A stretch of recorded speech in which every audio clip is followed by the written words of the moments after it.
Rotary সদনে IFA আয়োজিত nursery এ এবং নার্সারি বি এবং কন্যাশ্রী কাপের সেকেন্ড ডিভিশনে চ্যাম্পিয়ন এবং রানার্সদের হাতে পুরস্কার তুলে দেওয়া হলো। সীমা সুরক্ষা বল চ্যাম্পিয়ন হয়েছে, দীপ্তি সংঘ রানার্স হয়েছে। কন্যাশ্রী বিতে তারা আগামী বছর প্রথম ডিভিশন কন্যাশ্রী কাপে খেলবে। পাশাপাশি এক ঝাঁক খুদে খেলোয়াড়কে নার্সারি ডিভিশনে এই পুরস্কার বিতরণ অনুষ্ঠানে হাজির থাকতে দেখা যায়। তাদের মনোরঞ্জনের জন্য ছিল ম্যাজিক শো এবং শব্দবাজি, বাংলার শব্দকে নিয়ে কথার জাগলারি মতো একটা অনুষ্ঠান, একদম নতুন ভাবনায়। তাতে দেখা গেছে খুদে ফুটবলাররা খুব এনজয় করেছেন, উপভোগ করেছেন গোটা অনুষ্ঠানটি। ডেভিডের ম্যাজিক শো তাদের মন কেড়ে নিয়েছে। সব মিলিয়ে এই অনুষ্ঠানের মাধ্যমে 23-24 মরশুমে আইএফএ অনুমোদিত যেসব ট্রফি ছিল সেই সব ট্রফির চ্যাম্পিয়নশিপ নির্ধারিত হলো এবং পুরস্কার বিতরণ অনুষ্ঠান হলো। এর আগে মূল অনুষ্ঠানটা হয়েছিল টাউন হলে, তখনও নার্সারি ডিভিশনের এ বি নিষ্পত্তি হয়নি, সেকেন্ড ডিভিশন কন্যাশ্রী কাপেরও নিষ্পত্তি হয়নি। অনুষ্ঠানে উপস্থিত ছিলেন সভাপতি অজিত ব্যানার্জি, সচিব অনির্বাণ দত্ত সহ আইএফএ সব কর্মকর্তারা। ল্যাটা বলে আমরা ডাকি, মানে যাই হোক, এই নামটা আমাদের কাছে খুব গর্বের নাম।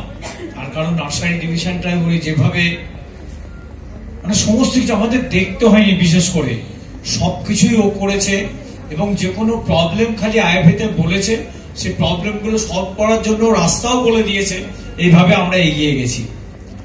আর আমরা একটা নতুন এবছরে নার্সারি লিগদের বিশেষ করে বলছি, আমরা একটা চেষ্টা চালাচ্ছি যে নার্সারি লিগটা যাতে সারা বছর ধরে খেলা হয়। সেটার জন্য আমরা এখনো এটা ভাবনার স্তরে রয়েছে, ফাইনালি একটা সেট নেবে তখন আবার, তবুও ভাবনার কিছুটা অংশ আপনাদেরকে শেয়ার করি আর কি। যে আমরা ধরুন উইকেন্ড শনি রবি প্রতি সপ্তাহে খেলা হলো, তাতে কি হবে নার্সারি বাচ্চারা সারা বছর ধরে খেলাটাকে এনজয় করতে পারবে। কারণ শনি রবি প্রত্যেক সপ্তাহে যদি আমাদের 52টা সপ্তাহ, তার মধ্যে অন্তত 40টা সপ্তাহ আমরা খেলা দিতেই পারবো। শনি রবি করে যদি খেলা হয় সারা বছর ধরে খেলাটাও চলবে, প্লাস কিছু কিছু বর্ষার সময় বা কোনো অসুবিধার কারণে আমরা বন্ধও করতে পারবো খেলাটাকে। যাই হোক, এটা একটা পরিকল্পনা। আশা করি আপনারা সকলে সাপোর্ট দেবেন এবং এগিয়ে আসবেন। আরো পরিচ্ছন্নভাবে আপনাদের বলে দেওয়া হবে। আমরা চিন্তা ভাবনা স্তরে রেখেছি এটা। আশা করি কামিং ইয়ারে যদি না করতে পারি তার পরের বছরে আমরা চালু করে দেব।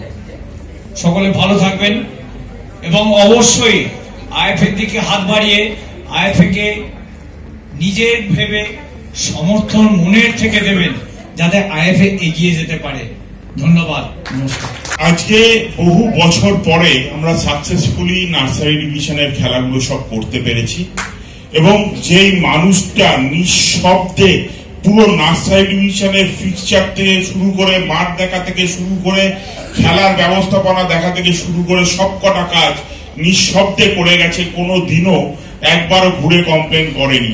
কিছু ক্লাব কখনো অসুবিধা হয়েছে আমার ফোন করে জানিয়েছে এটা কেন হলো, ওটা কেন হলো। আমি সবাইকে আহ্বান জানাবো, আপনারা আসুন আইএফএতে, পাশে দাঁড়ান, সমর্থন করুন, একসাথে কাজ করি, অনেক বেশি আনন্দ হবে। আজকে দেবাশিস সেন যদি এই দায়িত্বটা না নিত তাহলে হয়তো নার্সারি ডিভিশনটা করা আমাদের পক্ষে সম্ভব হয়ে উঠতো না।